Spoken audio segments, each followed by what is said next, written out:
So thank you, everybody. I want to share and thank Dr. Grant for having me. Grant and I went to college together, which I love to tell that story, but we didn't know each other. Took the same classes, the same 4 years, the same major, and then we met here. So I just think the world is such a small, small place. And I'm laughing, Erin, at your presentation. I also, as you heard, am not one for moderation, as you can tell.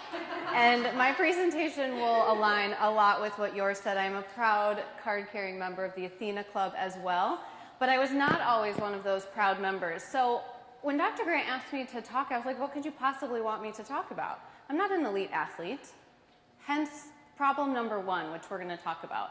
And so I noodled this for a long time, and I thought, okay, what can I really share with people? Done a lot of events, sure, that sounds great, but what's really the meaning behind that? So I'm going to talk about the chasing part of being an athlete. So we're going to go through a series of stories from my childhood, and, well, that's me. And so there were some significant events that happened in my early childhood, being I was not blessed with the genetic capacity for being an athlete. None of my family is athletic. I rode my bike, that was about it. And so I don't remember what age I was, but you know, you run the mile in school. 30-some laps around our small school gym. The gym teacher cuts it off. I'm still running. I'm not done. Time's over, right? I couldn't finish the mile. A couple years later, I might have been in the 4th grade. I don't really know why this happened, but we were running a 5K. And I remember all my teachers were passing me, and I thought, my life is now over. I mean, like, I'm in the 4th grade, and my teachers have passed me in this 5K. That's never going to happen again. I mean, I remember very much thinking that. And so then I thought, well, gosh, all the really cool kids seem to play sports. So if I can play some sports, that'll just be my in to be with the cool kids. Small class, not a lot of kids, so I thought, that's what I'll have to do. And the next line, I put this in only because I was shopping the other day and Champion clothing has come back around, which if you're now wearing Champion, I also too was really excited because the cool kids had Champion shorts. And so when I got a pair of those, I also really thought I had made it. And then about in the 5th grade, I wanted to lose some weight. I mean, I really was like, I need to be skinny. Like all those cool kids who play the sports, they're also all skinny. So I had an ab roller, and I had a step, and I did step aerobics in the living room and thousands of crunches on this ab roller thinking, that's it, this will do it. I will surely be one of the cool kids now. Still, it wasn't really happening. I mean, I was not great at sports. I tried, which more to come. Then my friend and I, the summer of 7th grade, you know, not quite old enough to have a job, we were just sort of hanging out. And we decided we would just bike everywhere. We would bike all over because you had some freedom. And then to lose weight, we made grilled cheese sandwiches out of light bread, reduced fat cheese, and spray butter. We had this made. We were going to bike everywhere, and we were going to eat these grilled cheese sandwiches, and we were going to lose weight, and that next year we would be on the volleyball team. We've got this figured out. So then we found our way on our bikes to the YMCA, to where we fell in love with the weight room, which is really where the story takes a small turn. Because I realized that this was actually kind of cool. I could lift weights, and it was just me.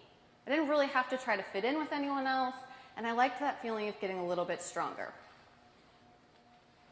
So we're going to continue now to some milestones, if you will, literally miles. So I thought, okay, I'm going to play a sport. I don't know which one I'll play, but volleyball seems to be the most common.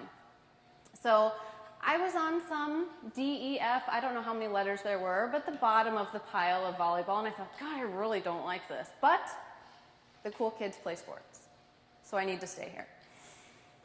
So then I finally found my way to cross country, which if you can follow the themes here, I was by myself. I didn't have to be in a sport with other people, and I could run, and my performance was what was important. And also in there, I was still lifting weights, still going to the YMCA, doing these things on my own that made me feel really good. Again, not one for moderation. We start to see this escalate. Cross country leads to marathons because why run just 2 or 3 miles when you could run 26 and the .2, the most important part of the race. So I spent my college career training and training and training and training for marathons, mainly because I wanted other people to say, what'd you do this weekend? And I'd say, oh, I ran 20 miles. And they would go, oh my gosh, wow. Like, that was really important to me. I was never going to excel at sports, and so now I had found something I could do by myself, and people thought it was really impressive. So I'm going to run more and more marathons and more miles, not one for being moderate. Marathons then, after I graduated college and moved here, they became very boring, very boring. I was like, I can't do any more of these. Plus, what you don't really see, because this is only a 15 or 20-minute talk, is I was probably at my heaviest weight when I was running marathons, and if we talk about fueling and that sport not being the right one for me. So then it really started to change. This picture is from 2011 when we did our very first Tough Mudder. We got a little email that said the toughest event on the planet, and of course, I'm stealing your line, not one for moderation. I was like, that's it. We need to do the next most important, impressive thing. So insert Tough Mudders and obstacle course racing, which I'm going to take a pause. I think it's the next slide. And I want you to think about the things that I've already talked about and the word chasing and some of those stories. And you can even, I'm the second one in from the left, if you can even look at body language, you can tell that I'm not real comfortable in what I'm doing or my body in this picture. So when I think a lot about my story, if you will, as what I'm here to talk about, I thought, what was I really chasing for so many of those years? And it was a lot of things, like I said, I wanted to be one of those cool kids, or I wanted to be skinny, or how could I really fit in with my body, pretty much, right? So I was chasing a certain body image, or a confidence, or a weight, likely to impress others, for sure. I know that that was part of it, although at the time, I would not have been able to articulate it. And also, one more sort of bigger, badder accomplishment. And so really the question to ask is why? And I'm going to turn this way because I really want to read this quote to you, so I'm sorry for turning my back for a moment. But just internalize this quote, and then we're going to sort of move on. So finding yourself is not really how it works. You aren't a $10 bill in last year's winter's coat pocket. You are also not lost.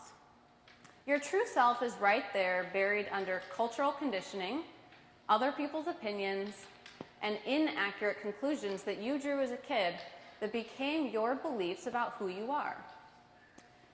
Finding yourself is actually returning to yourself in unlearning, an excavation, and a remembering of who you were before the world got its hands on you. Let's continue. So then in 2015, there's all those other regular mudders in that like 4-year time span. We thought to ourselves, what's next? Bigger, badder things? We'll clearly do 24 hours of racing, which this is a significant event for sure in how I've changed my outlook on my body, how I train, how I want to train, how I show up, and how I really control the narrative. I just think that was such a perfect cue up for my presentation. So I'm only laughing because if you look in the far right, your right hand, that's probably my favorite picture of myself. If it were blown up, you could really see it. But we lovingly call that fat face that you get from racing for 24 hours in a neoprene hood, and your face swells up, and it's very attractive. So this event taught me more probably than anything possibly could have. When you're circling a 5-mile course in the desert of Las Vegas for 24 hours, you have a lot of time to think. Why am I out here? What's going to happen to me in the next 23 and a half hours? So many things, right? But what I really learned is that your body is capable of a lot of things, clearly, but your mind is capable of 10 times more. My body would have quit probably after 3 miles, but I repeatedly just said, keep going, one foot in front of the other for 23 and a half more hours. And talking about having champions behind you, there's no way we could do this race. My cohort in racing is in the front row. It's not just me. So you definitely need a champion. We could cross 50 miles that year and the next 2 after that and did a 4th year. But I'm so sad this video doesn't play. It was a video. So what I learned there too is that fitness, if it was going to be lifelong, had to be really fun. And none of that other stuff, ultimately, when I was chasing a lot of things that were external to me, they weren't all that fun. So after that is when oh, she's gone. I was going to talk about her, but she's not here. We started going to Sarah's ninja class, and this is a video of me in a Wonder Woman suit flying through the gym with a sword. Because you can make fitness and the things that you do fun instead of being so bored all the time or feeling like you have to do it a certain way, right? Finding the things that light you up. And I started to learn that my body could actually do really cool things if I put my mind to it. If I didn't want to just do mile after mile, but I wanted to work on some skills or work on building things, but ultimately it was up to me, which was new. And in another sort of step along the way, last summer, I'm going to tell you a story about this phrase, cut my band, please. If you've ever thought about being perfect at something, whether that's your sport or your grades or anything, it can get really exhausting. Am I correct? Yeah. It just wears on you. So in this race, you have to qualify. So we're going to start with that. You have to qualify for this race. You have to place at a certain level in other races, or, as I did, run 50 miles at World's Toughest Mudder. So I was like, oh, well, that's cool. I qualified. I just ran 50 miles. That's no big deal. People are like, think that through, rephrase that sentence. But again, it hadn't quite sunk in, the connection between being an athlete and what I had done. I'd been chasing a lot of the wrong things for a long time. So in this race, the ultimate goal is to be perfect, really. You get a band at the beginning of your race, and really, if you can finish with your band, you've completed every obstacle, and the question everyone asks you at the end, did you keep your band? Did you keep it? And everyone's sort of looking around at your wrist when you're done. And so I start out with my band, and I'm like, okay, I pretty confidently know I'm not going to make every obstacle, being realistic yet pushing myself. And I get to an obstacle, and I try it, and I try it again, and I'm finally like, just take my band, people. Just do it. And I walk up to the guy, and I said, cut my band. And he goes, are you sure? I said, yes, just take it. And I was so happy to not have that pressure to be perfect in that race. I had so much fun. I completed so many obstacles I never knew I could do. But the perfection was lifted. I didn't have to do that. Now, had I been able to do it, great. But I was so elated, and he was shocked. He'd never seen someone so happy to have their band cut. But what all those other competitors don't know is mine is on my keychain. I get to carry it around every day now. Just put it on my keys, and it's with me. So also, if you've been on social media the handful of last few days, you've probably seen the 10-year aging challenge, at which I had already played along like 2 weeks before that was a thing, so I think I invented it. But I took this photo on the left from 2008 when I was running marathons mostly, and then that photo from last summer. And in thinking about what I wanted you to be able to take away from my talk is that when you're looking at health and fitness and what you can do with your body and being proud of what your body is, whether you're in the Athena category or not, what really matters is your health, your long-term fitness, having fun and being able to play, conquering life obstacles. I can't tell you how many obstacles in life I've conquered once I started obstacle racing. I mean, it gives you that, like, if I can jump, I should go back to the slide, but I can't manage the clicker. But I'll leave the cliff diving for Ellie. But there was a cliff at that Worlds to jump off of. Once I did that, I was like, I think I can do anything in life. I mean, I really can. And so also this idea of just going from I can't, whatever that is in your life, to I just did that. And so thinking about the question of how can you actually challenge yourself? And so when you look at this photo, I was only 24, I think, on the left, but so into chasing something else and being quite unhappy and unhealthy, whereas when I sort of let those things go and I thought, how can I have more fun with this? How can I let go of that perfection, work on things for myself? So much happier and healthier. So I sort of did my presentation backwards. A lot of people had an intro slide. So I take that mentality, and after that, well, no, right before that first World's Toughest Mudder, I quit my job and I decided, I can have my own business. I can do that. right? I can conquer that obstacle too. So I work with clients that way, mostly to how can you go from I can't to I just did that. In personal training, group training, life coaching, I have a program I'm starting called the Kick-Ass 20s, which is for young adults, life coaching and personal training together. But really the fun part of my job is charity work, and so my dog raised all the money for those donations. So I have different workouts to raise money for different charities, a lot as well, but it's not going.